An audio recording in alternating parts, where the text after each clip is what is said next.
We usually think that wealth is something that we chase, right? Like, there's this version of life where if you push hard enough, if you grind hard enough, long enough, and sacrifice just enough, it will eventually show up, right? But that's not exactly how this thing works. Wealth doesn't come from chasing money directly. No, it comes from how you how you think when no one is watching. It comes from how you structure your life when nothing is really urgent.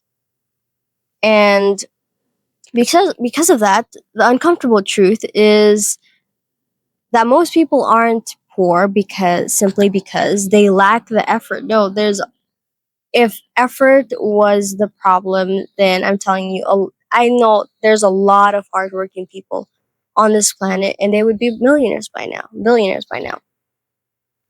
But the reason why poor people are usually poor is because they are stuck, because their system of thinking just keeps repeating and recreating the same results. So even if they try to act differently, if you are within the same mindset as you had last time, you are going to get the same results. So this isn't about hype, this isn't about grind. It is simply about structure, attention, decisions, and repetition. Let's talk about how life is already a system. Okay, so most people treat life like it is a series of moments, but wealth does not come from moments. It's not like that. It comes from systems, and your daily choices are quietly building something, whether you're noticing it or not. So, if your system is basically waking up tired, if it's consuming all day, if it's reacting to everything, spending first, and thinking later, or figuring it out later type of mindset, type of stuff, or I am busy doing everything but what's important, then even if you get the opportunity, if you get a good opportunity, you won't have the structure to hold it. Okay. So wealth isn't just income, it's capacity. And your ability, basically, it's your ability to manage energy, attention, money, and decisions at the same time without, collapsing into chaos. Um, Say hi. This one is joining us today for this video. And here's where the shift happens, okay? Here's where the shift happens. Excuse me, ma'am. So basically, what I am saying is that wealth is simply your ability to manage your energy, attention, money, and decision at the same time without collapsing into chaos. Sounds easy, right? It's not as easy as it sounds. But here's the shift, okay? Instead of making it complicated and thinking something like, how do I make more money? Start asking yourself, what kind of system would make money inevitable over time? And what kind of system will, in the end, make money? Guarantee. So, that's the question. Those are the types of questions that changes everything for you, because now you are not just simply chasing the money, but you are building the conditions that will guarantee that will make money. Okay? Hustle is not the problem here, okay? It's basically misdirected energy, as in like misdirected effort. So basically, when people hear don't hustle, we've been hearing this a lot, don't really hustle too much. People think that what we're trying to tell you is don't hustle, okay? Just like relax. That's not it, okay? The problem isn't the effort. the amount of effort you're putting in. The problem is the misdirected effort. It's the scattered effort, okay? It is hustling without a structure, okay? The only results from that is emotional exhaustion, okay? Which means you can work for 12 hours and still be broke if you do not start building skill leverage, if you do not start tracking your time, where it goes, and you don't reduce your distractions and you don't actually build repeatable value. Wealth behavior isn't always something intense, it's more of consistent, and it's more about consistency and focus, okay? Because as they say, a calm builder beats a chaotic grinder over time.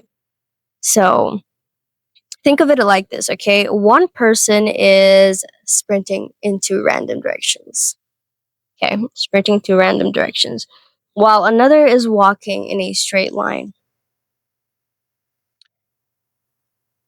After a year, the walker is the one that wins and because they were not the fastest, but simply because they stopped resetting their direction every other week or every week.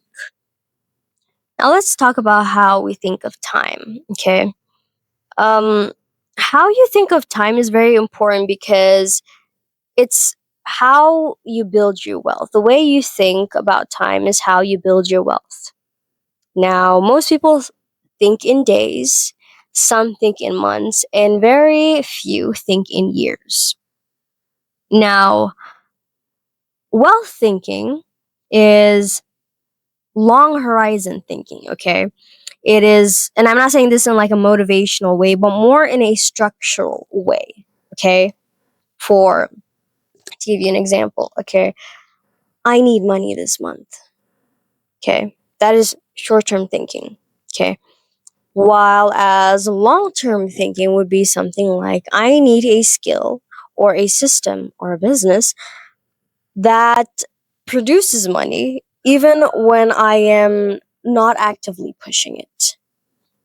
And that could be content that compounds. You can start a YouTube channel, you can start posting content, or whatever social media platform you want to use, or you could start a business process that repeats and makes money. Like for example, my family owns a little garden slash farm, and we um, produce crops that we go to the market, and we also have a real estate, and these are all really new businesses. It's still baby and we're going really slow on these. Or you could you could learn a skill that increases your value per hour. For example, my dad is a um, technician, in a computer technician, and he charges per hour. That's like one of the examples. He's a self-employed business owner, um, to computer technician. Or another one would be you could build a reputation that brings opportunities for you, and you could do that through social media, like being an influencer. People can reach out to you, brands can reach out to you to sponsor their stuff, that kind of thing, okay? Because the reality of how things work is time is either being spent or being invested, okay?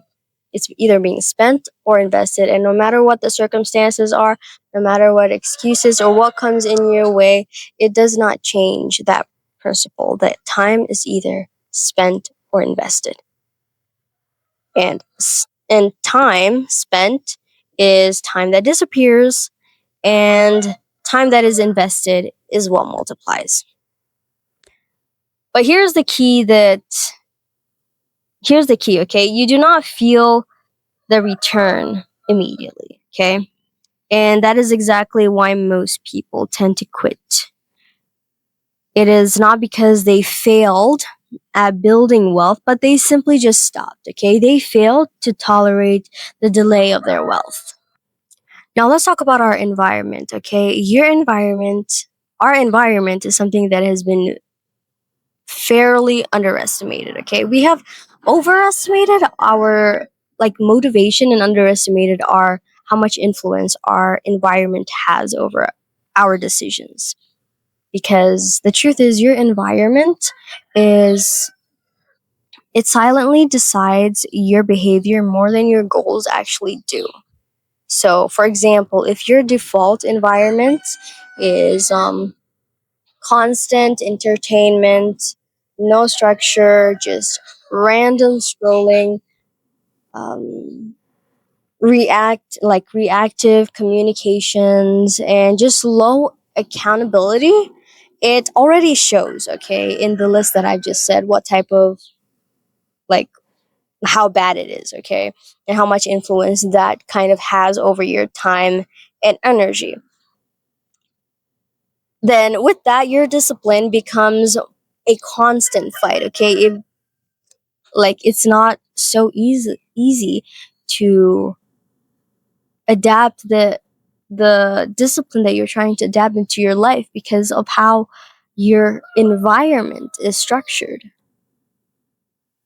But if your environment shifts even slightly, even has a slight change, it reduces your friction for work, it removes the obvious distractions, you place your important task first, and you keep inputting stuff intentionally, then discipline slowly stops becoming a fight, a personality, like it stops being a personality trait and then becomes the default outcome. And this is where wealth thinking becomes something real. Okay, because it's not about earning, okay? It's about reducing the chaos because let's admit it, okay? Chaos is very expensive, and I mean like in time and emotion and effort, okay? Um, so not just financially you know, is chaos expensive, but also mentally. Because a chaotic mind makes reactive financial decisions, while as a structural mind makes delayed and strategic ones. Now, I want you to understand something very important, and that is the fact that money follows value, and value is something that follows clarity. Okay? A lot of people want money, okay? That is the truth. I want money, you want money, everyone that we know, everyone around us wants money. Okay? But not everyone has the clarity on what value they actually produce. And that's where things stalls because money isn't something that is just randomly distributed. No. It follows perceived value, okay? And value comes from from solving someone's problem, from solving people's problems that people actually care about, and doing it reliably and doing it at scale or with leverage, okay? But beneath that is something way deeper, and that is clarity. Because if you are unclear on what you're building, who you are serving, excuse me, this one wants to be part of the video. If you are unclear on who you're serving and what problem you are solving exactly, then your energy is gonna be spread thin. And I'm telling you, thin effort doesn't doesn't compound, okay? Because the truth is clarity is concentrated, focused energy. And concentrated energy is what builds momentum. So I hope you understand that wealth isn't really something that you chase, but something that forms when your life stops contradicting itself. When your habits, when your attention, when your decisions, and when your environment all starts pointing all in the same direction. And I don't mean perfectly or anything like that, but at least consistently. And once that happens, money stops being something that you hunt for quite desperately and starts becoming something that arrives inevitably as a result of how you live. Not faster, not louder, just structured and aligned.